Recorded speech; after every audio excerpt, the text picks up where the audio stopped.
शिकल आदाब और आप देख रही हैं नेक्स्ट 9 न्यूज और मैं हूं आपके साथ सादिका कौर।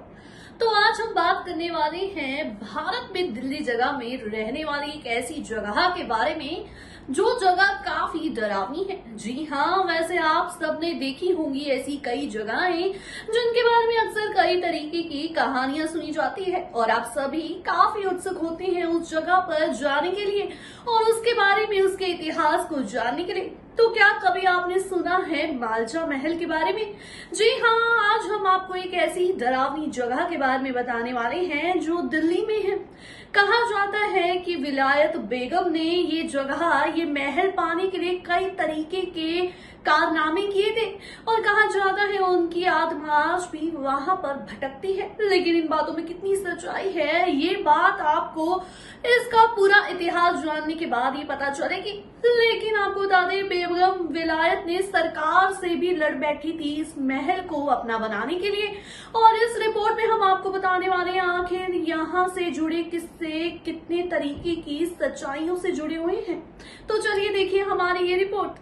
दिल्ली में रायसीना हिल्स के पास ही चुनक्केपुरी एरिया में मालजा महल है। 1985 में भारत सरकार ने बेगम विलायत महल को इसका मालिकाना हक दे दिया। इस टूटे हुए खंडर में चमगादड़ों से भरे महल के लिए नई दिल्ली रेलवे स्टेशन के प्लेटफॉर्म पर 9 साल तक धरना दिया गया था। वो वहीं रहती थी। जब रेलवे के अफसर उनको हटाने आते तो उनके 11 डोबरमैन कुत्ते उन पर झपट पड़ते। पीछे से वो धमकी देती कि अगर कोई भी आगे आया तो वो सांप का जहर पीकर अपनी जान दे देगी। उनका कहना था कि वो अवध के नवाब वाजिद अली शाह के खानदान की है, राजकुमारी है और इस नाते वाजिद अली शाह का ये महल उनका ही हुआ। उस महल में छिपकलियां घूमती थी, कमर तक घास उगी, दरवाजे नहीं थे। वहीं 10 सितंबर 1993 को बेगम विलायत महल ने 62 साल की उम्र में आत्महत्या कर ली। वहीं आपको बता दें, अवध के आखिरी नवाब वाजिद अली शाह को 1856 में अंग्रेजों ने सत्ता से बेदखल कर दिया था। उनको कलकत्ता जेल में डाल दिया गया था, जहां उन्होंने अपने जीवन के आखिरी 26 साल गुजारे। जब 1947 में इंडिया को आजादी मिली तब तक वाजिद अली शाह का खानदान इधर उधर बिखर चुका था, पर कई लोग क्लेम कर रहे थे कि वो नवाब के खानदान के हैं। प्रधानमंत्री नेहरू ने नवाब के खानदान को कश्मीर में एक घर दे दिया, पर वहीं 1971 में वो घर जल गया तो राजकुमारी अपने बेटे और बेटी के साथ लखनऊ आ गई। उस वक्त इंदिरा गांधी की सरकार थी। उस सरकार ने तो राजाओं के भत्ते भी खत्म कर दिए थे, तो उनके पुराने महलों को कैसे दे दिया जाता।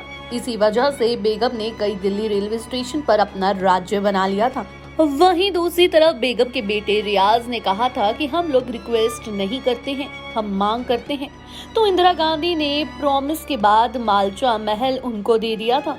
वहीं आपको बता दें, फिरोज शाह तुगलक ने इस महल को 13वीं शताब्दी में बनाया था। जब नवाब शिकार करने आते तो इसी महल में रुकते थे। वहीं इस घर में ना बिजली थी, ना पानी की सप्लाई। वहीं आपको बता दें, आर्कियोलॉजिकल सर्वे ऑफ इंडिया के एक अफसर धर्मवीर शर्मा इस महल का निरीक्षण करने गए थे। एक सांप सीलिंग से उनकी बाह पर गिर गया। धर्मवीर ने उस वक्त कहा था कि अब मैं उस महल में कभी नहीं जा सकता। पता नहीं बेगम कैसे रहती है, वहां पर सिर्फ छिपकलियां, सांप और चमगादड़ रहते हैं। वहीं दूसरी तरफ कहा जाता था कि ये घर भूतहा है, पर कुछ लोगों को ये भी लगता था कि इसमें खजाना छिपा हुआ है, जैसा ही हिंदुस्तान में हर महल को लेके लगता है।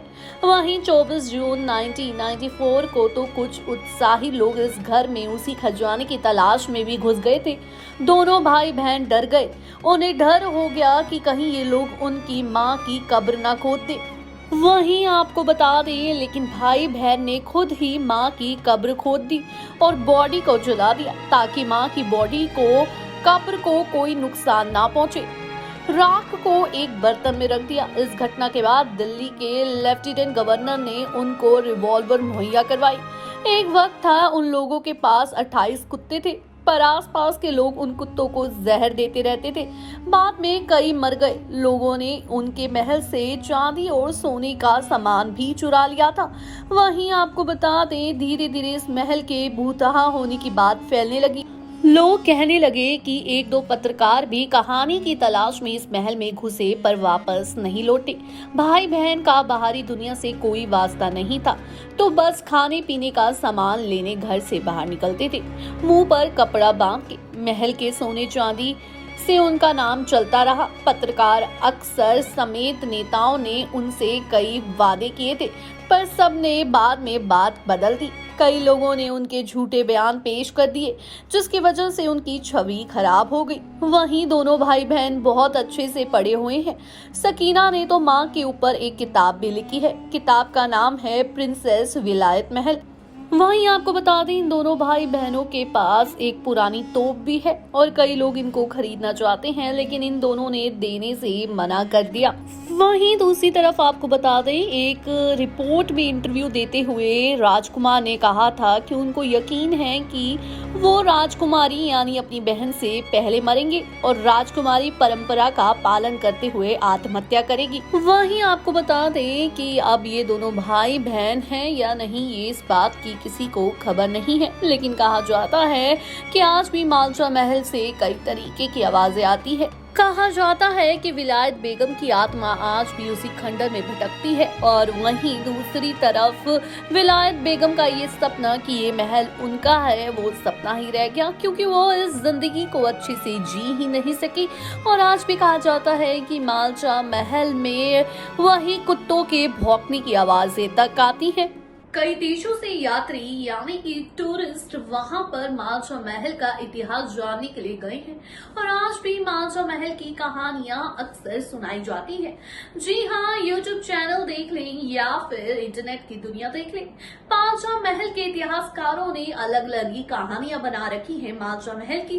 लेकिन आपको बता दें, इस बात में बिल्कुल सच्चाई है कि वो महल विलायत बेगम का था और वो उस महल को पाने के लिए बहुत कुछ कर चुकी थी, यानी कि वो उस महल को पाने के लिए सरकार तक से लड़ चुकी थी और आखिरकार उस महल को पाने के लिए विलायत बेगम ने अपनी जान दे दी और आत्महत्या कर ली। आज भी कहा जाता है कि उनके बच्चे यानी दोनों भाई बहन कहाँ हैं कोई नहीं जानता, लेकिन इस बात में कोई दो राय नहीं है कि वो दोनों आज भी जिंदा है और वही भाई के बाद की बहन एक दिन आत्महत्या करेगी।